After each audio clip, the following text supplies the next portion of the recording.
সবাইকে শুভ উল্টো রথের শুভেচ্ছা জানিয়ে শুরু করছি আর একটা নতুন ভিডিও। আশা করি প্রত্যেকে ভালো আছেন আর আপনারা দেখছেন দ্য লাইফ এডিট। কিছুক্ষণ আগে অফিস থেকে ফিরেছি, ফিরে তাড়াতাড়ি করে রেডি হয়ে পুজো দিয়ে নিজে যে রথ বসিয়েছিলাম আপনারা দেখেছেন ভিডিওতে, যারা দেখেননি প্লিজ দেখে নেবেন। আমার এর আগে একটা ভিডিও দেওয়া আছে আমি কিভাবে রথ বাড়িতে বানিয়েছি, আমি ডেসক্রিপশন বক্সে তার লিংক দিয়ে দেব। আমি সেখানে রথ বানিয়ে পুজো করে আজকে যেহেতু উল্টো রথ, জগন্নাথ দেবকে আবার সিংহাসনে বসিয়ে এখন যাচ্ছি আমাদের ওমাহাতে যে হিন্দু মন্দির আছে সেখানেও তো রথযাত্রা পালন করা হয় এবং তারও ভিডিও কিন্তু আমি এর আগে করেছি। আপনারা তাতে প্রচুর ভালোবাসা জানিয়েছেন, আমি আপ্লুত। আর যারা যারা এখনো সেই ভিডিও দেখেননি আমার রথযাত্রার, সেই ভিডিও লিঙ্কও আমি দিয়ে দেব, আপনারা দেখে নিতে পারেন। আর আজকে যাচ্ছি মন্দিরে সেই উল্টো রথে, উল্টো রথও কিন্তু মন্দিরে পালন করা হয়, আপনাদের সঙ্গে সম্পূর্ণটা শেয়ার করব। চলুন।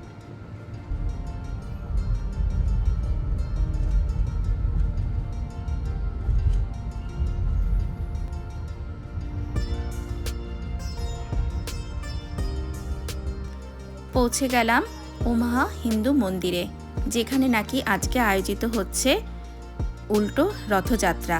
আর এই যে রথ, চলুন মন্দিরের ভেতরে যাই আর ভেতরে গিয়ে সবার আগে আপনাদের দর্শন করাই গণপতি বাপ্পাকে। তারপর চলে গেলাম জগন্নাথের কাছে। সবার মুখ কিন্তু ভারাক্রান্ত, কারণ আজকে ফিরে যাচ্ছেন যে উনি মাসির বাড়ির থেকে নিজের জায়গায়। কার ভালো লাগে বলুন তো, ঘুরতে এসেছিল, এখন আবার ফিরে যাওয়ার পালা।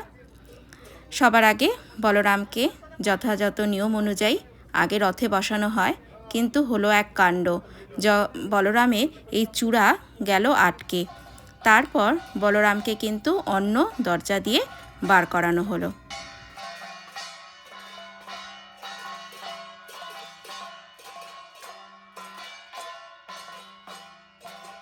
বলরামকে প্রদক্ষিণ করিয়ে, পুরো রথ প্রদক্ষিণ করিয়ে এখন তুলে দেওয়া হলো রথে।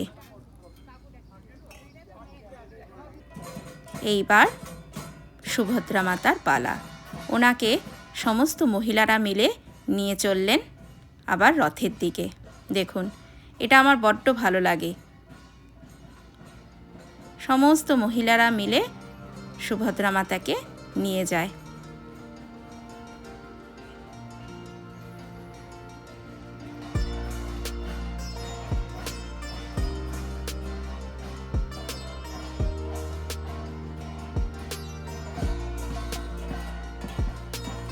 সেই একইভাবে সুভদ্রা মাতাকেও কিন্তু রথ প্রদক্ষিণ করিয়ে তারপর রথে তোলা হবে। দেখুন, সুভদ্রা মায়ের কিন্তু চোখ কিন্তু ছলছল করছে। আর এই যে সবার শেষে জগন্নাথ আসছেন।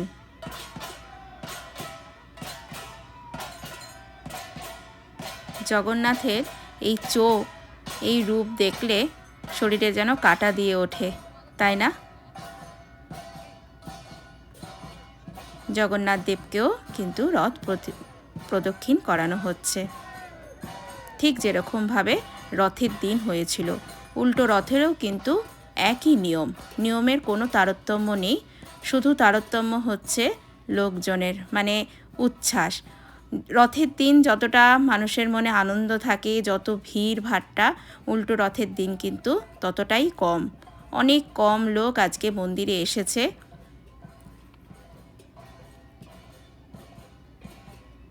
এই যে আমাদের মন্দিরের পুরোহিত বসিয়ে দিলেন জগন্নাথ দেবকে রথে। দেখুন, রথে কিন্তু সবাই চেপে গেছেন। আর ঠিক আগের নিয়ম অনুযায়ী রথের দিন যেরকম হয়েছিল, আজকেও কিন্তু পুরো রথ চারিদিকটা গঙ্গা জল দিয়ে ধুইয়ে দেওয়া হচ্ছে। তবে আজকে যাকে দিয়ে ধোয়ানো হচ্ছে, যাকে দিয়ে করছেন, এনাকে আমি চিনি না, খুবই বৃদ্ধ মনে হলো। দেখুন, রথের চূড়ার সাথে মন্দিরের চূড়াটা কি সুন্দর একসঙ্গে দেখতে কত সুন্দর লাগছে। আর দেখেছেন যেটা বললাম না, রথের দিন যত পুণ্যার্থীর বা যত ভক্ত সমাগম হয়, উল্টো রথের দিন কিন্তু অতটা হয় না।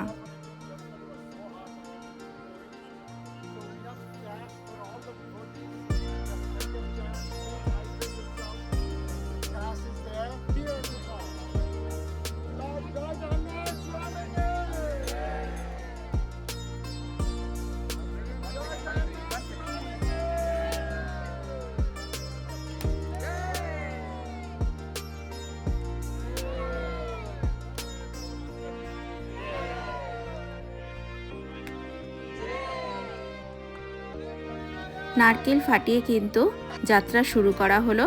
আর এই যে রথ চলতেও শুরু করে দিল। মাসির বাড়ি থেকে এখন উনি যাচ্ছেন নিজের ভবনে, নিজের বাড়িতে।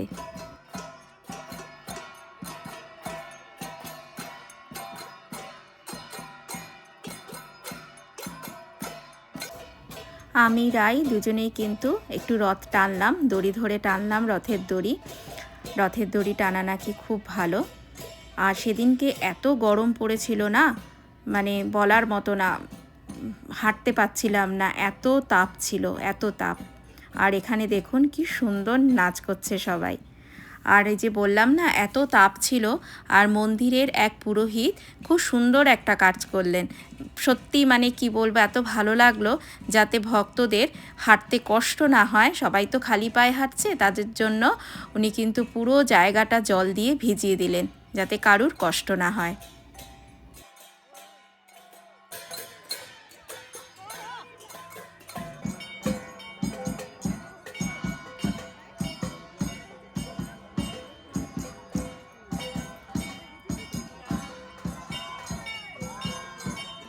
রথযাত্রাতে একটা নিয়ম আছে, মাঝে মাঝেই রথ থামিয়ে একটা করে নারকেল এরকম করে ফাটানো হয়, আর সেটাই মানা হয় রথে প্রসাদ হিসাবে।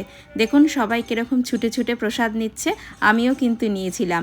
এটা আমি দেশে থাকতে কোনোদিনও দেখিনি, ইউএসএতে এসে এই ওমাহাতে এই মন্দিরে কিন্তু আমি এই নিয়মটা দেখি। বেশ ভালো লাগে, খুব ইন্টারেস্টিং।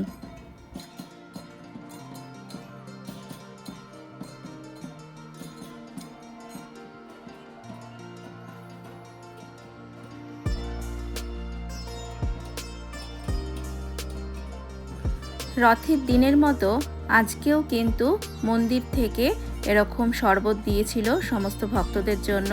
প্রচণ্ড গরম তো, তবে রথের দিন দিয়েছিল ওরা আমের শরবত, আজকে দিয়েছে দইয়ের খোল। খেতে খুব সুন্দর ছিল, একটা মিষ্টি ঝাঁঝালো ভাব।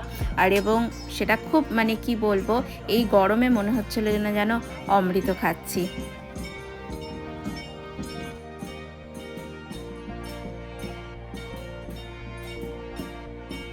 জগন্নাথ দেব কিন্তু পুরো মন্দির পরিক্রমা করে আবার সেই জায়গায় পৌঁছে গেছেন, মানে রথ এসে থেমেছে, এখনও ওনাকে ঢোকানো হয়নি, এবার মন্দিরে ঢোকানো হবে। আজকে ভীষণ গরম, প্রচণ্ড রোদ। আর একইভাবে সেই রথ যাত্রার সময় যেরকমভাবে মন্দির থেকে রথের সময় মনে হয় আম পানা দিয়েছিল নাকি ম্যাঙ্গো মিল্কশেক দিয়েছিল, আজকে দেওয়া হয়েছে দইয়ের ঘোল। আমিও একটা নিয়েছি, খেয়ে দেখবো, মনে হচ্ছে যেন এটাই জগন্নাথ দেবের প্রসাদ এই গরমের মধ্যে। দারুণ, সত্যিই দারুণ, মন শান্তি হয়ে গেল, তার সঙ্গে শরীরও। যাত্রা শেষ হয়ে গেল এবং সবার আগে যেরকমভাবে সুদর্শনাকে বের করা হয়, সেরকম সবার আগে কিন্তু সুদর্শনাকে সবার আগে মন্দিরে প্রবেশ করানো হলো এবং তাকে সিংহাসনে বসানো হলো। এই যে দেখুন সুদর্শনা জগন্নাথের, দর্শন করুন আপনারা।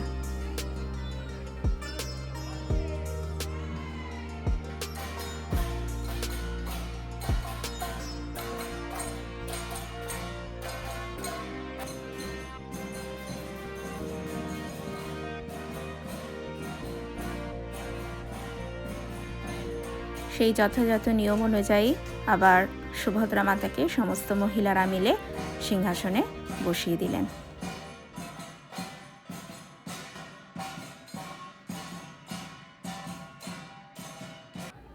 ব্যাস, সিংহাসনে কিন্তু সুদর্শনা বলরাম, সুভদ্রা মাতা সবাই বসে গেছেন।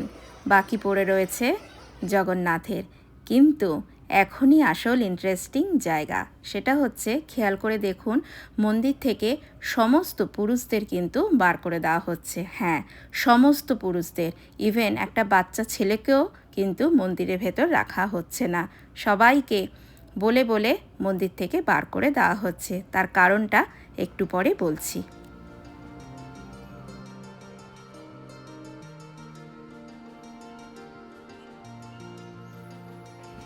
আর দেখুন, মন্দিরের দরজা কিন্তু সমস্ত মহিলারা মিলে বন্ধ করে দিল। কি কারণ বলুন তো? কারণ হচ্ছে এখন হবে মা লক্ষ্মী, মানে লক্ষ্মী দেবীর মানভঞ্জন পালা। জগন্নাথ দেব তার ভাই বোনকে নিয়ে ঘুরতে গিয়েছিল, কিন্তু তার স্ত্রী লক্ষ্মী দেবীকে নিয়ে কিন্তু ঘুরতে যায়নি। তাই লক্ষ্মী দেবীর প্রচণ্ড অভিমান হয়েছিল। অভিমানে সে জগন্নাথকে ঘরে ঢুকতে দেবে না দেখে জগন্নাথের মানে ঘরের দরজা সে বন্ধ করে দিয়েছিল। এবার জগন্নাথ দেব যখন দৌড়ে এসে দাঁড়াবেন, তখন চলবে লক্ষ্মী দেবীর মানভঞ্জন। এই যে মা লক্ষ্মী, ইনি গিয়ে সামনে দাঁড়াবেন এবং উল্টো দিকে জগন্নাথ দেব তার মানভঞ্জন করাবেন।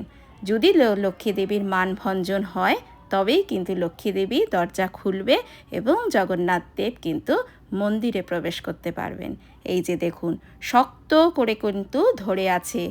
আর লক্ষ্মী দেবীর সমস্ত শক্তি কিন্তু এই সমস্ত মহিলাদের হাতে রয়েছে। কেউ দরজা খুলতে দিচ্ছে না। কিন্তু জগন্নাথ তো জগন্নাথই না, সে কি তার সঙ্গে কি কেউ পারে? খুলে তো গেল দরজা। জগন্নাথ কিন্তু মানভঞ্জন করে ফেলল লক্ষ্মী দেবীর। জগন্নাথ ঢুকে গেলেন মন্দিরে।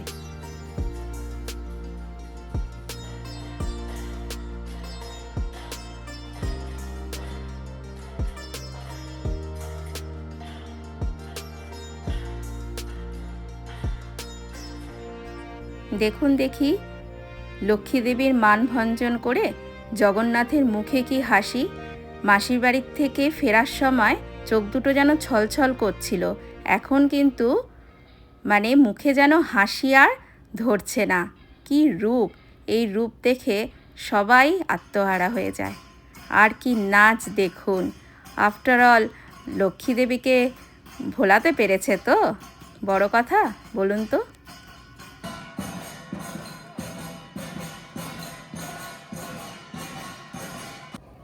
জগন্নাথ দেবও কিন্তু সিংহাসনে বসে গেলেন এবং তাদের ঢেকে দেওয়া হলো। তার কারণ হচ্ছে এখন শৃঙ্গার করা হচ্ছে, মানে তাদের সাজানো হচ্ছে, নতুন পোশাক পরানো হচ্ছে। তার জন্য এই জায়গাটা কিন্তু সুন্দর করে ঢেকে দিয়েছে যাতে কেউ দেখতে না পারে। আর এদিকে দেখুন, এবার তাকে যেহেতু ভোগ দেওয়া হবে, সমস্ত ভোগের আয়োজন করা হচ্ছে। ধীরে ধীরে সবাই এক এক করে ভোগ নিয়ে আসছে, কারণ এখন পুজো করা হবে। এই যে সমস্ত ভোগ কিন্তু নিয়ে আসা হচ্ছে। আর এইটা দেখুন, এই হচ্ছে জগন্নাথ দেবের রান্নাঘর। পুরীতে যেরকম রান্নাঘর থাকে সেরকম তো এখানে সম্ভব নয়, তবে এখানে জগন্নাথ দেবের রান্নাঘর আপনাদের আমি দর্শন করালাম। আপনারা একটু প্রণাম করে দিন। আর এই যে সবার সাজ কমপ্লিট। কি অপূর্ব দৃশ্য দেখুন! কি আর বলবো। কেমন লাগলো আজকের ভিডিও অবশ্যই কমেন্ট করে জানাবেন। যদি ভালো লাগে একটা লাইক করবেন, আর আমার চ্যানেল দ্য লাইফ এডিটকে সাবস্ক্রাইব করে আমার পাশে থাকবেন। দেখা হচ্ছে পরের আরও একটা নতুন ভিডিওতে। ততক্ষণের জন্য টাটা, শুভরাত্রি, জয় জগন্নাথ। সবাই সবাই সবাই ভালো থাকবেন।